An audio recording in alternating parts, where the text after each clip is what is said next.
Hi friends, நம்ம சேனலை இப்போ தான் ஃபஸ்ட் டைம் பார்க்குறீங்கன்னா மறக்காமல் நம்ம சேனலை சப்ஸ்கிரைப் பண்ணுங்கள். கூடவே பக்கத்தில் இருக்க பெல் ஐக்கானையும் கிளிக் பண்ணுங்கள். வாங்க ஃப்ரெண்ட்ஸ், வீடியோக்குள்ளே போகலாம். நம்ம இப்போ கீரை மசியல் பண்ண போகிறோம்.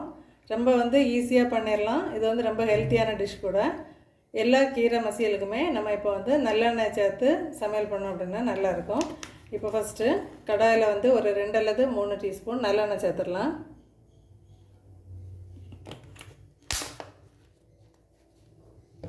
இப்போ அதில் ஒரு அரை டீஸ்பூன் ஜீரகம் சேர்க்க போகிறோம். இப்போ எண்ணெய் காஞ்சிட்டு இதில் ஒரு அரை டீஸ்பூன் ஜீரகம் சேர்த்துடலாம்.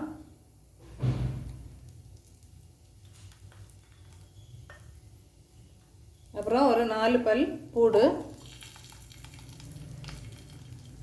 2 பச்சை மிளகாய். பச்சை மிளகாய் கீரை சேர்த்துருக்குறேன். இது காரமான பச்சை மிளகாய், அதனால் 2 சேர்த்துருக்குறேன்.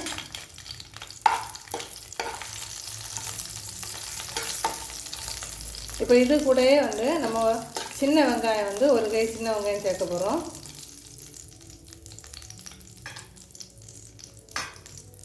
சின்ன சின்ன பீசஸாக கட் பண்ணி எடுத்துருக்குறோம். இதை ஒரு கை சின்ன வெங்காயம் இப்போ சேர்த்துடலாம்.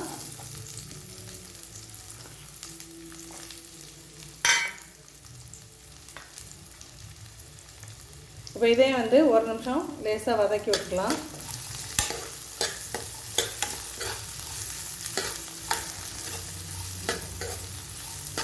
இப்போ இந்த டைமில் கொஞ்சம் உப்பு நம்ம சேர்த்து கொடுக்க போகிறோம். அப்போ வெங்காயம் சீக்கிரம் வதங்கி கிடைக்கும். உப்பு சேர்க்கும்போது எப்போவுமே கீரை, எந்த வெரைட்டியாக கீரை நம்ம செய்தாலுமே உப்பு கொஞ்சம் கம்மியாகவே சேர்த்துக்கோங்க. ஏன் அப்படின்னு சொன்னால் நம்ம கீரை ரொம்ப உப்பு ஏற்காது. அதனால் கொஞ்சம் கம்மியாக சேர்த்து கொடுத்துட்டு பார்த்துட்டு 2வது வேணால் சேர்த்துக்கலாம். இப்போ 1 நிமிஷம் இந்த உள்ளி வதங்கட்டும்.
இப்போ கீரை மசியலுக்கு நம்ம புளி எதுவுமே சேர்க்குறதில்ல. அதனால் ஒரு பெரிய சைஸ் தக்காளி பழம் இப்போ வெட்டி இதில் சேர்க்குறேன். இப்போ உங்களுக்கு புளிப்பு தந்தாப்புல கொஞ்சம் கூட புளிப்பு வேணும் அப்படின்னு சொன்னால் ஒரு 2 தக்காளி பழம் வரை சேர்த்துக்கலாம். நான் பெரிய சைஸில் ஒரு தக்காளி பழம் சேர்த்துருக்குறேன். இப்போ அதையும் சேர்த்து ஒருக்கா லைட்டாக மிக்ஸ் பண்ணிடுங்க. இப்போ இது கூட நம்ம கட் பண்ணி க்ளீன் பண்ணி வச்சுருக்கோம் கீரையை சேர்த்துடலாம். கீரை வேகிறதுக்கு ரொம்ப டைம் எடுக்காது. ஒரு 4 to 5 நிமிஷம் தான் ஆகும்.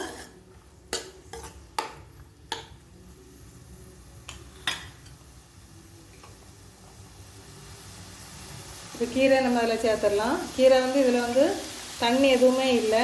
நல்லா கட் பண்ணி வடித்து தான் வச்சுருக்கேன். தண்ணி எதுவுமே இல்லை. இப்போ அதை சேர்த்துடலாம்.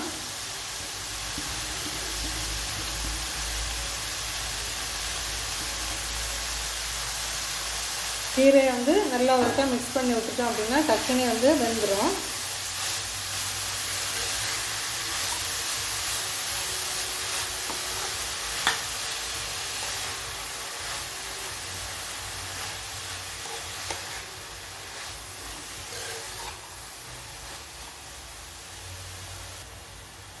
இப்போ கீரை வந்து மூடி போட்டு மூடி வச்சிடலாம். 2 நிமிஷம் நல்லா வேகட்டும்.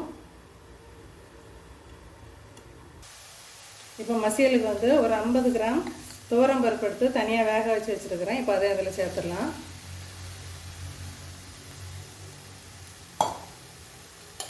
இதுக்கு வந்து தண்ணி ரொம்ப சேர்க்க வேண்டாம். இப்போ ஒரு அரை கப்பு தண்ணி அதில் சேர்த்து கொடுத்துடலாம்.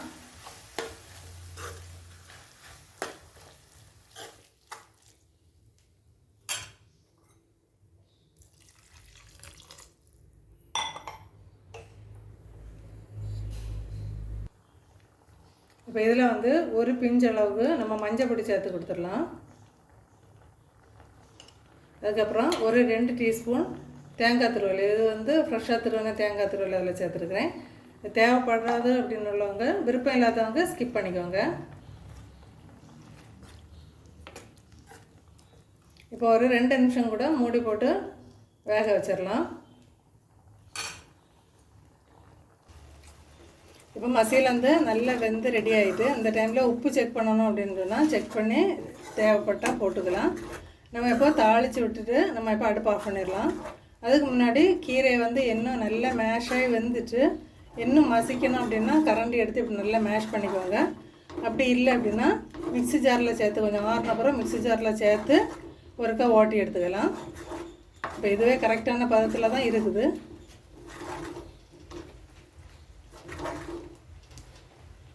நம்ம இப்போ தாளித்து சேர்த்துட்டு அடுப்பு ஆஃப் பண்ண போகிறோம். இப்போ தாளிப்பு சட்டியாக அடுப்பில் வச்சாச்சு. இப்போ இதில் வந்து கொஞ்சமாக நல்லெண்ணெய் சேர்க்குறேன். நீங்கள் இதுக்கு வந்து தாளிப்பு வடகம் இருக்குது அப்படின்னு சொன்னால் இதிலே வந்து எண்ணெயில் சேர்த்து அப்படியே போட்டுடலாம். அப்படி இல்லை அப்படின்னா கடுகும் வரமிளகாயும் சேர்த்து தாளிக்க போகிறோம். இப்போ நம்ம உங்களுக்கு எது பிடிக்குமோ அதை தாளித்து சேர்த்துக்கலாம்.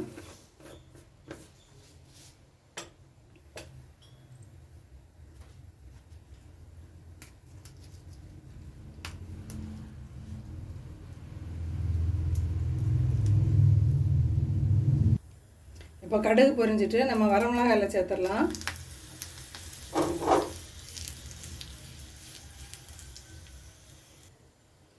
நம்ம இப்போ தாளிச்சதை கீரை மசியலில் சேர்த்துட்டு ஒருக்கா மிக்ஸ் பண்ணி சர்வ் பண்ணிடலாம்.